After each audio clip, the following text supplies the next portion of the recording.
ভাবুন তো, একটা মাছ যার 1 কেজির দাম অনেক সময় রুই কাতলার 3-4 গুণ। 5 স্টার হোটেল থেকে শুরু করে কলকাতার বিখ্যাত রেস্টুরেন্ট ভেটকি পাতুরি, ভেটকি ফ্রাই বা ফিশ ফিঙ্গার নাম শুনলেই জিভে জল চলে আসে। কিন্তু কখনো কি ভেবে দেখেছেন এই ভেটকি মাছগুলো আসে কোথা থেকে? সবই কি সমুদ্র থেকে ধরা হয়, নাকি আজকাল পুকুরেই চাষ হচ্ছে? আর যদি চাষ হয় তাহলে একজন নতুন চাষিও কি এই মাছ চাষ করে ভালো লাভ করতে পারেন? আজকের ভিডিওতে জানবেন ভেটকি মাছের সম্পূর্ণ গল্প, নদী থেকে পুকুর, পুকুর থেকে বাজার, আর বাজার থেকে আপনার থালা পর্যন্ত। বিশ্বাস করুন, ভিডিওটা শেষ হওয়ার পর ভেটকি মাছকে আপনি আর আগের মতো দেখবেন না। ভেটকি শুধু একটা মাছ নয়, এটা বাঙালির খাদ্য সংস্কৃতির একটা বড় অংশ। কলকাতার নামী হোটেল, রেস্টুরেন্ট, ক্যাটারিং সার্ভিস সব জায়গাতেই সারা বছর ভেটকির চাহিদা থাকে। আর এই চাহিদাই ভেটকিকে সাধারণ মাছের থেকে অনেক বেশি দামি করে তুলেছে। কিন্তু একটা প্রশ্ন, এত ভেটকি আসে কোথা থেকে? অনেকেই মনে করেন সব ভেটকি সমুদ্র থেকে ধরা হয়, কিন্তু বাস্তবটা একটু আলাদা।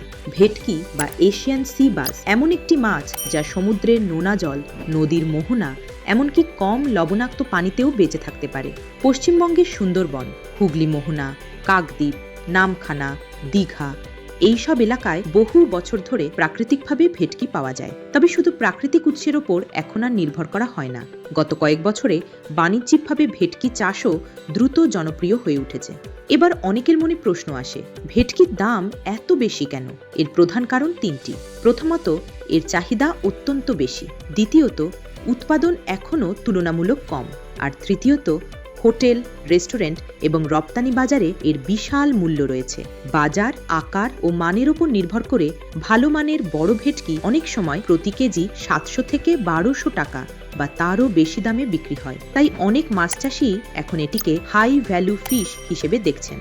তাহলে কি এই মাছ পুকুরে চাষ করা যায়? হ্যাঁ, অবশ্যই যায়, তবে রুই কাতলার মতো সাধারণ পদ্ধতিতে নয়।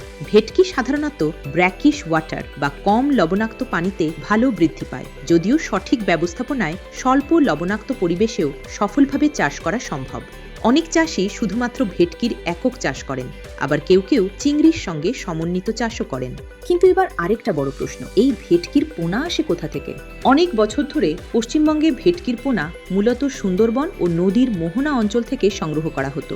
তারপর সেই পোনাগুলো নার্সারিতে কিছুদিন বড় করে বিভিন্ন খামারে পাঠানো হতো। কিন্তু বর্তমানে সরকারি ও বেসরকারি হ্যাচারিতে কৃত্রিম প্রজননের মাধ্যমে মানসম্মত ভেটকির পোনা উৎপাদনের ওপর অনেক বেশি গুরুত্ব দেওয়া হচ্ছে। এতে একদিকে যেমন ভালো মানের পোনা পাওয়া যায়, অন্যদিকে প্রাকৃতিক মজুদও সুরক্ষিত থাকে। এখন প্রশ্ন হলো, একজন নতুন চাষি কি ভেটকি চাষ শুরু করতে পারেন? হ্যাঁ, প্রথমেই নিশ্চিত করতে হবে বাজার কোথায়। তারপর সংগ্রহ করতে হবে ভালো মানের ও রোগ মুক্ত পোনা। নিয়মিত পানির পিএইচ, লবণাক্ততা, অক্সিজেন এবং অন্যান্য জলমান পরীক্ষা করতে হবে। খাদ্য ব্যবস্থাপনা ঠিক রাখতে হবে এবং রোগ প্রতিরোধের জন্য শুরু থেকেই সতর্ক থাকতে হবে। পরিকল্পনা করে সঠিক প্রযুক্তি ব্যবহার করে চাষ করলে ভেটকি সত্যিই একজন চাষির জন্য লাভজনক উচ্চ মূল্যের বাণিজ্যিক মাছ হতে পারে। আগামী দিনে আরও অনেক নতুন মাছ চাষি হয়তো ভেটকির দিকে ঝুঁকবেন। আপনি কি ভবিষ্যতে ভেটকি চাষ করতে চান, নাকি ইতিমধ্যেই করছেন? কমেন্টে আপনার জেলার নাম লিখে জানান। আর মাছ চাষের এমন বাস্তব, বিজ্ঞানভিত্তিক ও লাভজনক তথ্য সহজ বাংলায় জানতে এখনই সাবস্ক্রাইব করুন ফিশারি নিউজ বাংলা।